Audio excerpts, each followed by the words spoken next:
sawangan tidak kluthuk lho sawangan.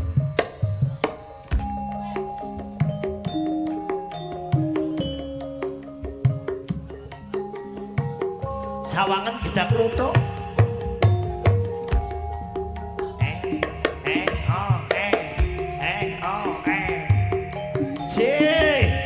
Kalau terangkan sedaya warga Blumbang Dradah, kita dulu sekian pendengar radio Marco Larat.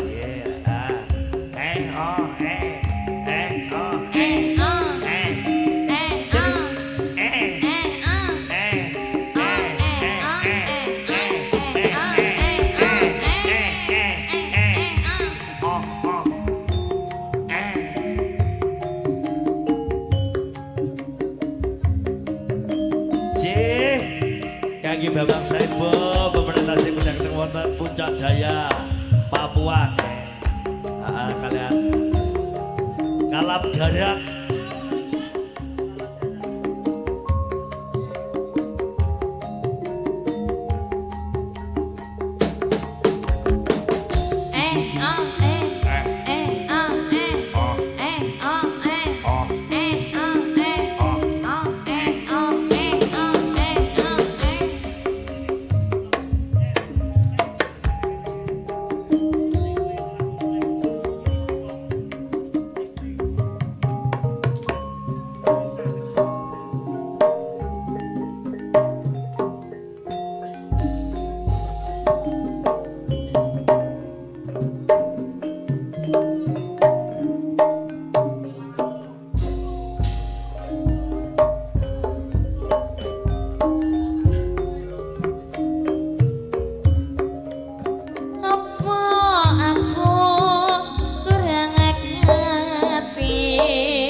Kolek tombo godhong suruh tanpa pusa basi ra kenal kata pekemo aku lali tenan nyatane tidak karuan mau bengi ngopo aku juga ora paham kayane wong tuwa nek kok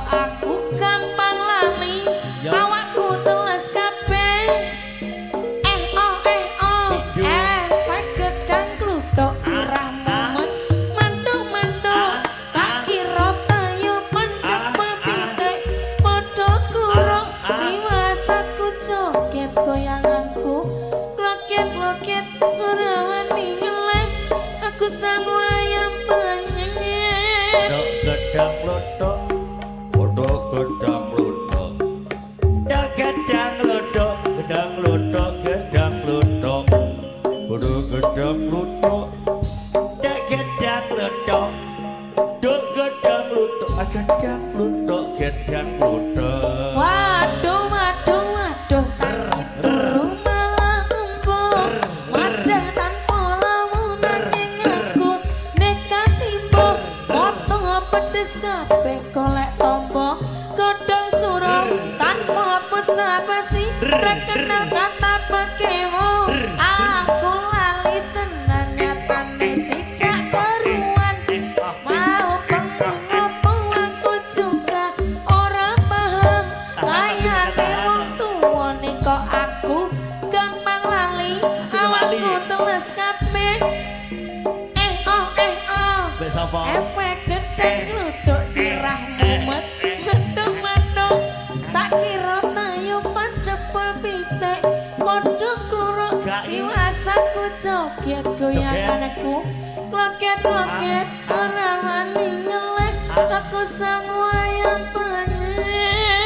gedang lutuk gedang lutuk gedang lutuk gedang lutuk gedang lutuk gedang lutuk gedang lutuk gedang lutuk gedang olit cilik tapi Gedang